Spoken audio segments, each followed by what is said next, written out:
Shalom, Bapak Ibu Saudaraku yang dikasihi di dalam Tuhan Yesus Kristus. Salam sehati. Pembacaan renungan kita malam hari ini berjudul Banyak Perkara Tak Ku Mengerti. Ayat nats kita di kitab Galatia 6 ayat 7.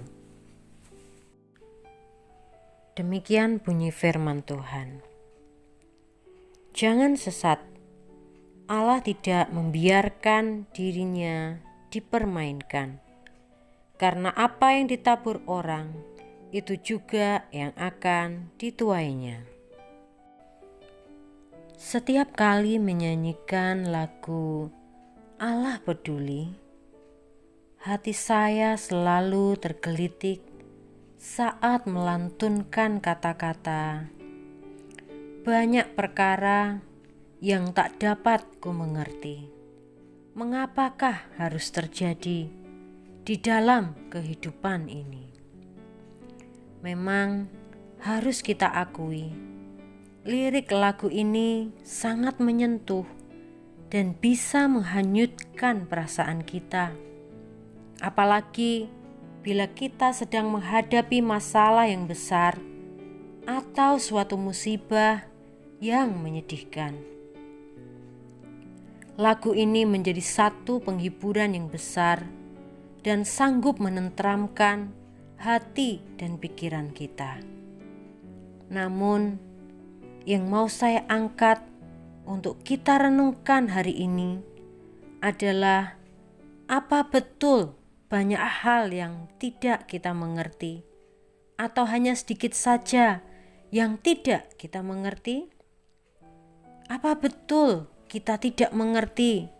Atau mungkin kita tidak mau belajar untuk mengerti? Pikiran saya selalu berkata, jika kita mau mencari tahu, maka kita dapat mengerti. Semua yang terjadi di dunia ini tidak terlepas dari hukum alam, sebab akibat, atau secara rohani sering kita katakan sebagai hukum tabur tuai. Ada status yang lucu di sebuah Facebook, status dari seorang pemuda yang patah hati, yang cintanya ditolak oleh seorang pemudi. Dengan banyak kata-kata, ia melampiaskan kekecewaan, kemarahan, kekesalan, dan semua isi hatinya. Dia marah kepada si pemudi, namun ia katakan ia juga masih merindukannya. Dan di tengah-tengah kata-katanya yang sangat putus asa, kadang-kadang kasar, terselip kata-kata, sayang, apa yang kau tabur akan kau tuai nanti. Inilah masalahnya kita. Kita hanya pandai melihat dan menganalisa kehidupan orang lain dan tidak pandai merenungkan kehidupan kita sendiri. Apa yang terjadi di dunia ini pada umumnya ada jawabannya. Tidak semua hal adalah misteri ilahi bagi kita.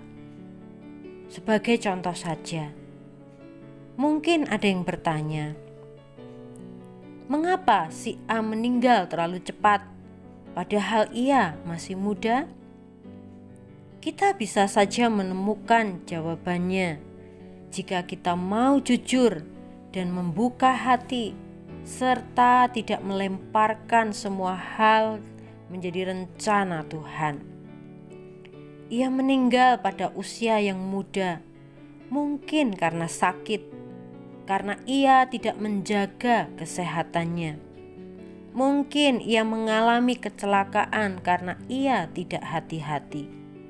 Mungkin ada kebiasaannya yang jelek yang berujung kepada maut. Bisa saja dia meninggal karena ditembak orang yang tidak dikenal, karena peluru nyasar dan sebagainya. Ini adalah karena kelalaian orang lain. Benar, tidak ada kesalahan di pihaknya, tetapi kesalahan ada pada pihak lain. Mengapa rezeki saya seret? Kok susah sekali mencari nafkah? Nah, jangan cepat-cepat mengatakan bahwa hal ini adalah hal yang tidak kita mengerti. Jangan cepat-cepat mengatakan bahwa ini adalah rencana Tuhan. Renungkanlah terlebih dahulu keadaan kita dengan jujur dan hati yang terbuka. Gunakan akal sehat, pakai hukum sebab akibat atau hukum tabur tuai untuk menganalisanya. Sudahkah kita mempersiapkan diri dengan sebaik-baiknya untuk menghadapi tantangan dunia yang semakin keras ini? Atau hidup kita terlalu santai, terlalu malas?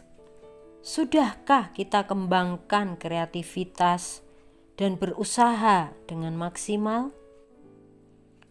Hukum sebab dan akibat menjadi sebagian besar jawaban kita atas apa yang terjadi di dunia ini. Amin buat perenungan firman Tuhan. Mari kita berdoa.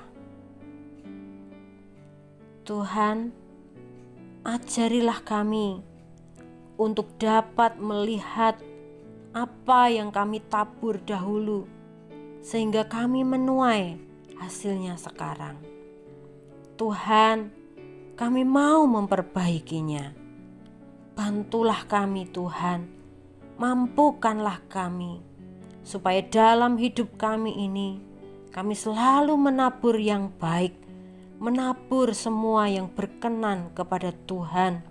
Karena suatu saat nanti kami juga akan menuai apa yang baik dan berkenan di hadapan Tuhan. Terima kasih ya Tuhan, terima kasih. Hanya di dalam nama Tuhan Yesus Kristus kami sudah mengucap syukur dan berdoa. Haleluya. Amin. Tuhan Yesus memberkati kita semua. Salam sehati.